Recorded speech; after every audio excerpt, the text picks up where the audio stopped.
انسان کی زندگی میں کچھ چیزیں ایسی ہوتی ہیں جن کے بغیر زندگی گزر نہیں سکتی۔ اتنی دیر تک جتنی دیر تک وہ چیز اس کے پاس موجود ہوتی ہے اسے نہ اس بات کا ادراک ہوتا ہے نہ احساس ہوتا ہے، لیکن جب وہ چیز اس کے پاس سے رخصت ہو جاتی ہے، اس کے پاس کسی وجہ سے خدا نہ خواستہ وہ چیز موجود اور محفوظ نہیں رہتی، پھر اسے احساس ہوتا ہے کہ ایک بہت بڑی نعمت تھی میرے پاس، وہ مجھ سے چلی گئی۔ ہماری زندگی کے اندر بہت ساری ایسی چیزیں ہیں کہ اگر وہ ہم سے رخصت ہو جائیں، خدا نہ کرے، تو پھر ہمیں بڑی شدت سے احساس ہوگا کہ یہ نعمت کتنی بڑی ہے۔ آپ قوس و قزح کے رنگ دیکھتے ہیں، دھوپ اور چھاؤں میں لوگوں کے چہروں کو ملاحظہ کرتے ہیں، آپ اپنے بچوں کو محبت کی نظر سے دیکھ کر دل کو ٹھنڈا کرتے ہیں، آپ اپنے ماں باپ کو محبت کی نظر سے دیکھ کر کامل حج کا ثواب حاصل کرتے ہیں، قرآن مجید کی زیارت کر کے آپ اپنے دل میں بہت سارا سرور محسوس کرتے ہیں، لیکن یہ ساری نعمتیں اتنی دیر تک آپ کے پاس ہیں جب تک آپ کے پاس آنکھ کی نعمت موجود ہے۔ اگر یہ رخصت ہو جاتی ہے نا، اگرچہ اتنی ساری نعمتوں میں یہ ایک نعمت ہے، لیکن آپ آنکھ نہیں ہے تو آپ کو تو اپنوں کا احساس بھی نہیں، آپ تو اپنوں کے چہرے بھی دیکھ نہیں پائے۔ کوئی بھی نعمت جو آپ کے پاس ہے، آپ کبھی محسوس کریں کہ اگر اس نعمت کا وجود ہمارے پاس نہ ہوتا تو ہماری کیفیت کیا ہوتی۔ یہ سانس ہے، ہم 2 دفعہ سانس کا استعمال کرتے ہیں، ایک دفعہ اندر جاتی ہے اور ایک دفعہ باہر آتی ہے۔ اگر اندر نہ جائے تو بھی مسئلہ ہے، چلی گئی ہے لوٹ کر باہر نہ آئے تو بھی بہت بڑی مشکل ہے۔ تو اس کا اندر اور باہر جانا یہ زندگی کا احساس ہے۔ اگر کبھی سانس اکھڑنے لگے اور آپ کے سینے میں آپ کی سانس اٹکنے لگے تو ایک بہت بڑی تشویش ہے، ایک بہت بڑی آکسیجن ہے، پوری طرح سے انسان کو قید کر دیا جاتا ہے، اور وہ کہتا ہے کہ میرا تو سارا وجود سلامت ہے، ہاتھ کام کر رہے ہیں، پیر کام کر رہے ہیں، آنکھیں کام کر رہی ہیں، زبان کام کر رہی ہے، سب کچھ ٹھیک ہے،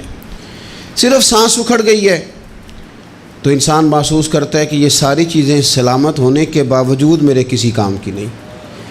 آپ کے پاس جتنی بھی نعمتیں ہیں ان کو اگر آپ شمار کریں تو کبھی آپ کہیں گے کہ ساری نعمتوں میں آنکھ زیادہ ضروری ہے، کبھی کہیں گے کان زیادہ ضروری ہے، کبھی کہیں گے زبان زیادہ ضروری ہے، کبھی کہیں گے دل زیادہ ضروری ہے، کبھی کہیں گے روح زیادہ ضروری ہے، لیکن میں آپ سے عرض کروں ان ساری چیزوں کے بغیر گزارا ہو سکتا ہے، رسول کائنات کی غلامی کے بغیر گزارا نہیں ہوتا۔ کیوں؟ اس لیے کہ اگر حضور کی شفقت نہ ہو، نبی پاک علیہ السلام کی رحمت نہ ہو، وہ ابن القیم نے ایک جگہ پہ کہا تھا کہ یہ حضور نے ہمیں انسان بنایا ہے، یہ نبی پاک علیہ السلام نے انسانیت کے اسباق پڑھائے ہیں، اخلاقی رویے کیا ہوتے ہیں حضور نے بتلائے ہیں، اگر حضور کا کرم نہ ہوتا تو انسان ایک دوسرے کو کاٹ کے کھاتا۔ یہ حضور نے بتلایا ہے کہ تم نے کس طرح زندگی کو گزارنا ہے۔ محبوب کریم علیہ السلام کا وجود نور ایک ایسی چیز ہے کہ اگر وہ کائنات سے معاذ اللہ سائڈ پہ کر دیا جائے تو اس کائنات کا قائم رہنا کسی صورت بھی ممکن ہے ہی نہیں۔ اسی لیے تو اقبال نے کہا تھا کہ ہو نہ یہ پھول تو بلبل کا ترنم بھی نہ ہو، چمن دہر میں کلیوں کا تبسم بھی نہ ہو نہ یہ ساقی تو پھر میں بھی نہ ہو، خم بھی نہ ہو، اور بزم توحید بھی دنیا میں نہ ہو، تم بھی نہ ہو۔ وہ بڑی بات کہہ گئے ہیں، میں نے بھی اس کو کوئی نہیں کھولنا، کہتے ہیں بزم توحید بھی دنیا میں نہ ہو، تم بھی نہ ہو، خیمہ افلاق کا استادہ اسی نام سے ہے، اور نبض ہستی تپش آمادہ اسی نام سے ہے۔ تو اقبال پھر ہمیں کرنا کیا ہے؟ کہنے لگے کرنا آپ کو یہ ہے کہ قوت عشق سے ہر پست کو بالا کر دے اور دہر میں اسم محمد سے اجالا کر دے، یہ کرنے کا کام ہے۔ اس رستے پہ آپ چل پڑیں میرے بھائی۔ پہلی امتوں کے آپ تذکرے پڑھ لیں، کتابوں میں موجود ہیں، سورہ اعراف کو دیکھ لیں،